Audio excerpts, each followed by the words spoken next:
Life and business is like the changing seasons. That's the first phrase. Life and business is like the changing seasons. One of the best ways to describe life, it's like the seasons. Frank Sinatra sings, life is like the seasons. Now here's the second phrase. Very important.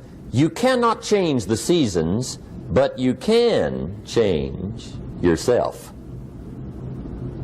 You can't change the seasons, but you can change yourself. And see, that's how life gets better for you, not by chance, but by change. Now, here's the 4 major lessons in life to learn. I've got my first book finished, came out a couple of weeks ago. This is in it, the 4 major lessons in life to learn. Here they are. Number 1, learn how to handle the winters. That's lesson 1. They come right after falls, with regularity. Some are long, and some are short, and some are hard, and some are easy, but they keep coming. You must learn to handle the nights. They come right after days. You must learn to handle difficulty. It comes right after opportunity. You must learn to handle recessions. They always follow progressions for the last 6,000. See, it isn't going to change. The lesson you must learn is how to handle it. And there's all kinds of winters, right? The winter when you can't figure it out. The winter when it all goes smash.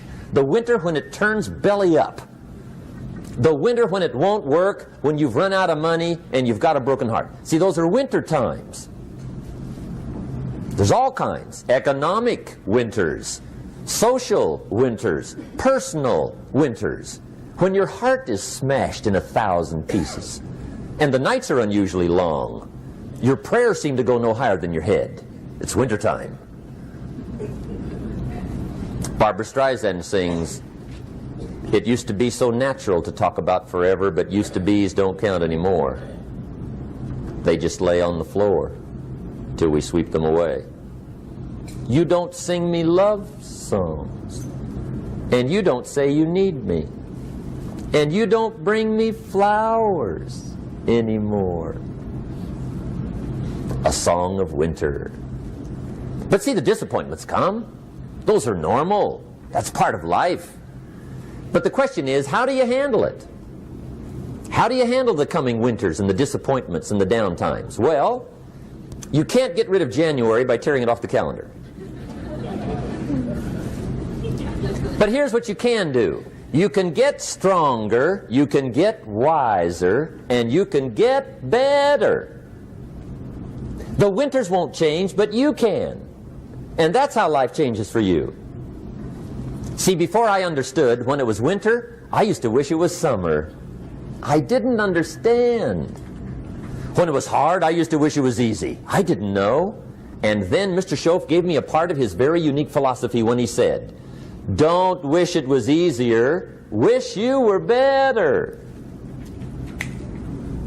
See, that triggered my whole life change. Don't wish for less problems. Wish for more skills. Don't wish for less challenge. Wish for more wisdom. That's the key. So that's lesson 1. Learn how to handle the winters. Here's lesson 2. Learn how to take advantage of the spring. That's the second one. Spring is called opportunity. And spring follows winter. What a great place for it. If you were going to put it somewhere, that'd be the place to put it, right after winter. And pray tell, how often does spring follow winter? Every year with regularity, 6,000. You can almost count on it. See, opportunity always comes. Days follow nights. Isn't that terrific? Opportunity follows difficulty. But here's what you must learn to do. Underline these 2 words in that key phrase. Take advantage. Underline those 2. You must learn to take advantage of the spring. See, just because spring rolls around is no sign you're going to look good come fall. You got to do something with it. In fact, you have to get good at one of two things in life: planting in the spring or begging in the fall. Or get somebody to do it for you. See, those are about the only alternatives. Now here's what else you must do. Take advantage of the springs quickly, because there's only a few. Just a handful of springs have been handed to each of us. They don't come forever. Life is fairly brief. So you got to read every book you can get your hands on what to do with your springs while they're here. And take advantage, they soon run out. The Beatles wrote, "Life is so short." And for John Lennon, it was extra short. But life is brief. Elton John sings, "She lived her life like a candle in the wind." It's brief. So whatever you're going to do with your life, you got to get at it. Don't just let the springs pass. Here's the third major lesson in life to learn. Learn how to protect your crops all summer. You got to take care of what you start. Sure enough, as soon as you've planted your garden in the spring, the busy bugs and the noxious weeds are out to take it. And here's the next bit of truth. They will take it unless you prevent it. And that's the third major skill to learn. You've got to learn to prevent the intruder from taking all the good you start. It's one of the challenges. Here's two key phrases under number 3. First one, all good will be attacked. On this planet. Maybe not the next one we get to, but on this one, all good will be attacked. Every garden will be invaded. Not to think so is naive. And here's the second phrase. All values must be defended. Political values, social values, community values, family values, marriage values, friendship values, business values. Every garden must be tended all summer. Third major lesson. Now here's number 4. Fourth major lesson in life to learn. Learn how to reap in the fall without complaint.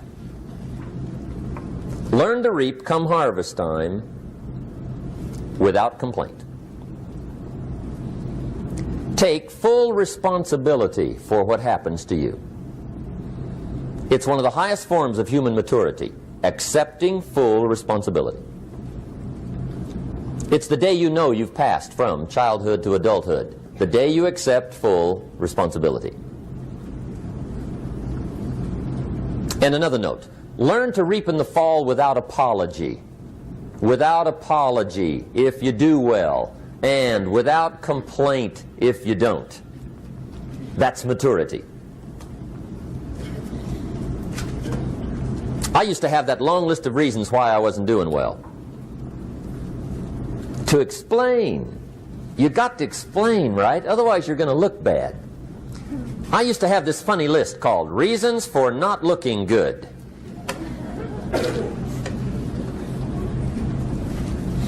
I used to blame the government. I mean, you can believe that or not. It was at the top of my list. I had a lecture second to none. The government. That was on my list. I used to blame taxes. Look what you got left after they take everything. And they expect you to do well. That was on my list there. Prices, that one's easy, right? You walk into the supermarket with $20, come out with a little half bag. So I had that on the list. I used to blame the weather. I blamed the traffic. I used to blame my car. I blamed the manufacturers. I used to blame the company. I blamed company policy. I used to blame the training program. I blame my negative relatives. They were always putting me down. I blame my cynical neighbors. They're just selfish, looking out for themselves. Won't loan you money? They were on my list.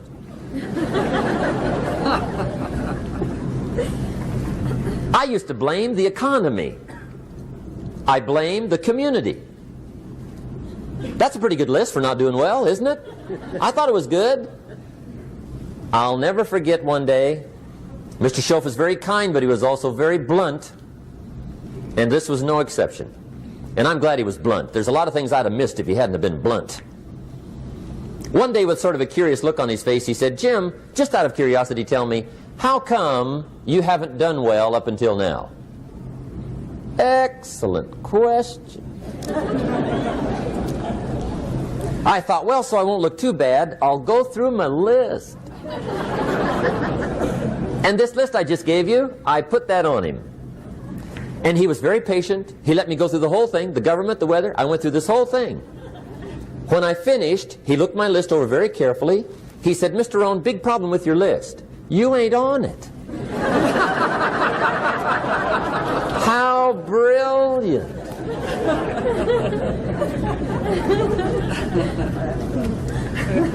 When I went to work for him a few months later, I learned very quickly to tear up my list, reasons for not doing well, and I threw it away. And I got me a fresh piece of paper. And I put one word on it. Me.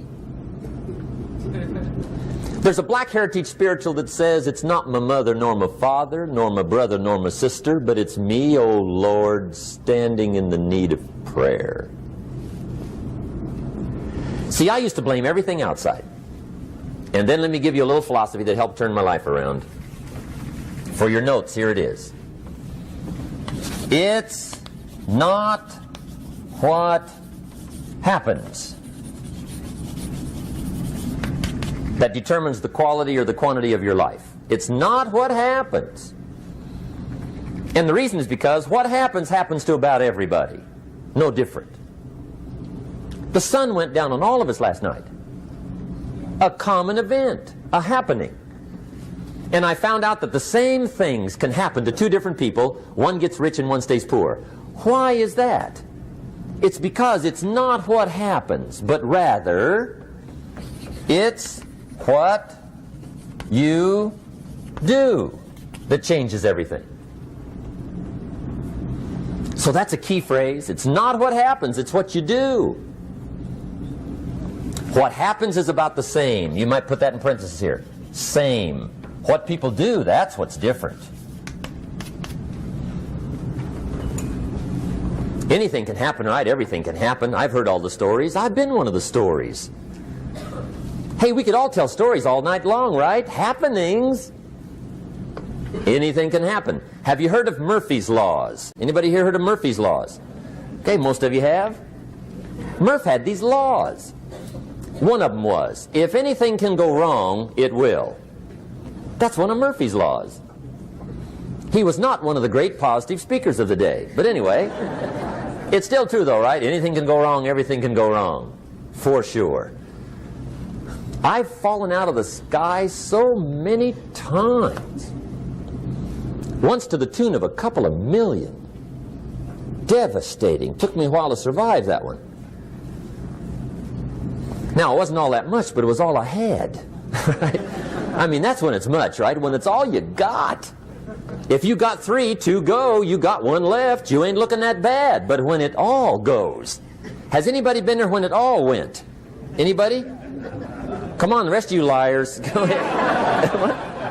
Hey, we've all been there, right? When it all went. Of course, it used to be a long time ago, right? When you ran out of money, got to 0, you were all through. Heck, now you can whistle right on by 0, right? I mean, they will bury you. That's what they will do.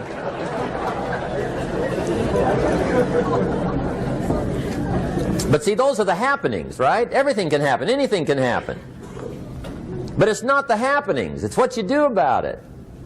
Somebody says, yeah, but you don't understand the disappointments I've had. Come on. Everybody's had their share. Disappointments are not special gifts reserved for the poor. Everybody has them. The difference is what you do about them. It's not the weather. I used to blame the weather, and I discovered it rains on the rich.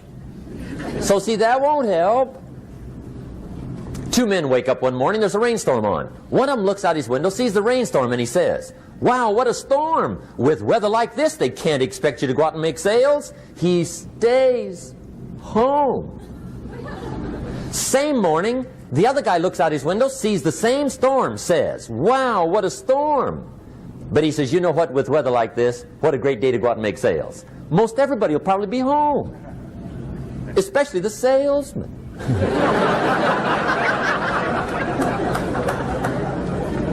See, that's the difference in how your life works out. It's not what happens, it's what you do.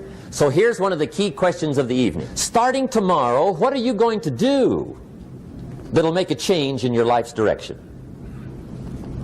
Good question. What are you going to do starting tomorrow that'll make a difference? Now see, if you don't do something starting tomorrow that'll make a difference, guess what? It's going to be the same. And see, that way you can guess what the next 5 years are going to be like. Look at the last 5.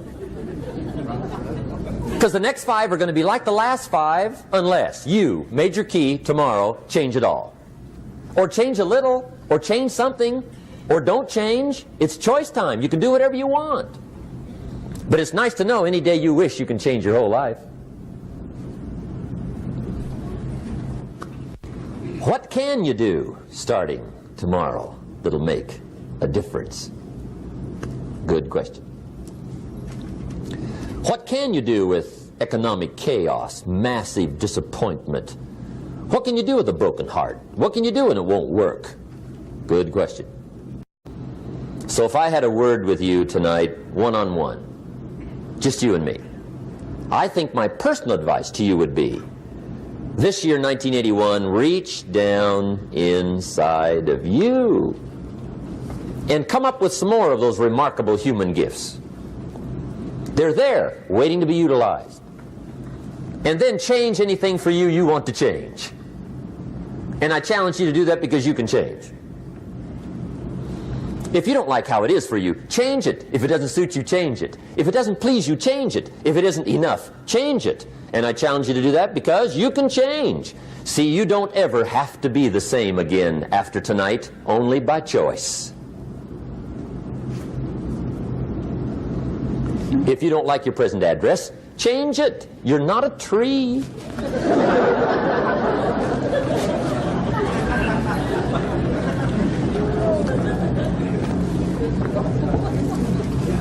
Now, let me give you 3 steps to personal development. Let's get down to the nitty-gritty. What does it take to really make the changes starting tomorrow?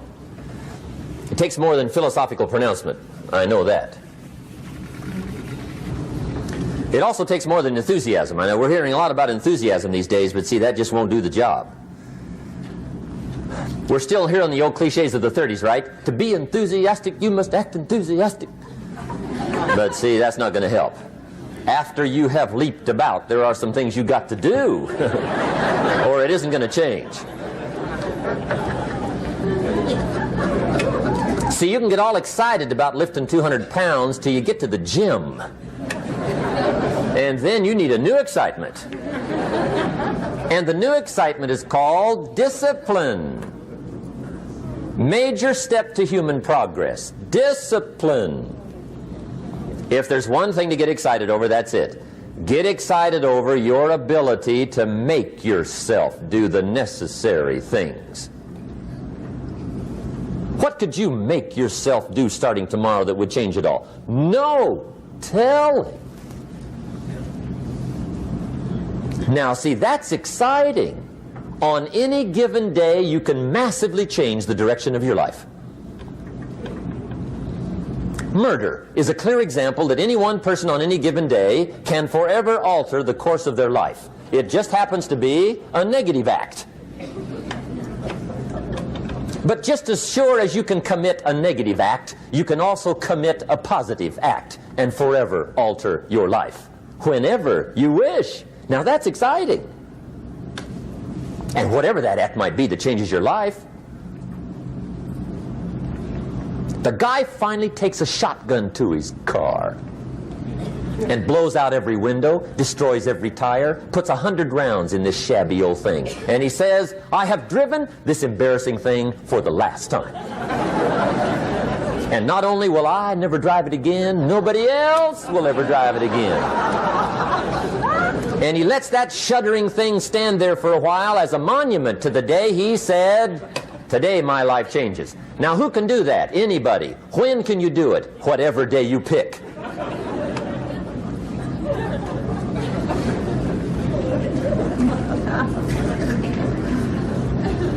Now here's the key to discipline. Start with the little disciplines, get excited over the little disciplines, and get right on those, because those will lead to the big ones. You can't handle the big challenges in life unless you take on the little ones.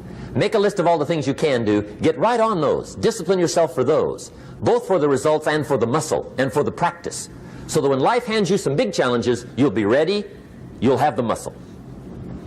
But see, if you don't handle the small ones, you can't take care of the big ones. Okay, here's what else it takes for life change. Self-motivation.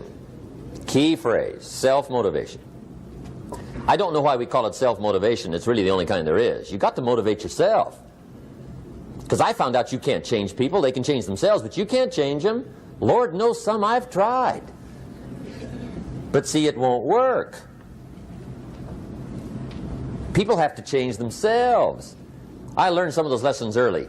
I built a little sales organization way back in those early days. I'm 25. And I had some nice people. I said, I'm going to make these people successful if it kills me. I almost died. Right? I mean, you can't do that.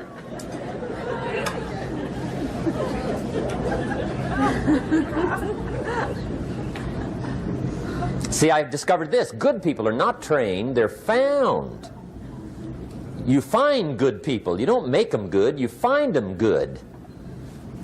Training really is for the purpose of finding good people. You don't need much instruction for a good person. Too much training probably means you got the wrong people.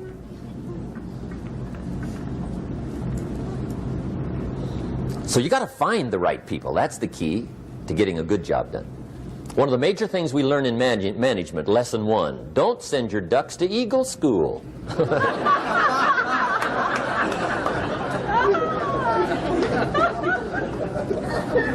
Because it won't help. I mean, I'm telling you, it won't help, no matter how good your school is. And the little eagle badge and little eagle hat, I'm telling you, it won't help. It won't help. You can tell whether your school's done any good, right, is when it's over, right? The duck goes for his first rabbit and makes him a friend. You say, no, no, no.